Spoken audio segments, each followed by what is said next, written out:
өзімнің мамам мысалы үшін жүре алмай қалды. Жаңағы ассистент третий стипендияда отырады, столда отырып тамақ ішеді, тұрып кете алмайды. Болды. Тұрып сәл жүріп бастаса, қайта отыра алмайды. Ана аяқ бүгілмейді дейді, бүге алмаймын дейді. Жерге отыра алмайды, сондай болып қалған тұғын. Қаншама ревматологқа барды, қанша КТ істеді, қаншама обследование өтті, алып жатыр, лечение алып жатыр, бәрібір аяғым жүрмейді.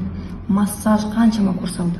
Сөйтіп осы коллаген ішкеннен кейін бір күн көріп қалдым оны кісінің инстаграмынан Белорон деген. Алып составы несін бәрін оқыдым да, сол ең бірінші мамам алдым. Белорон сосын каралмаймен қосып ішіне каралмайн екеуін қосып алып, омега D3 қосып комплексін ішкіздім. Сөйтіп жоқ, мамам біреуін ішкеннен жүріп кетті. Бірақ екіншісінде ішті. 2 рет ішті да, 2 курс, 2 несін алды.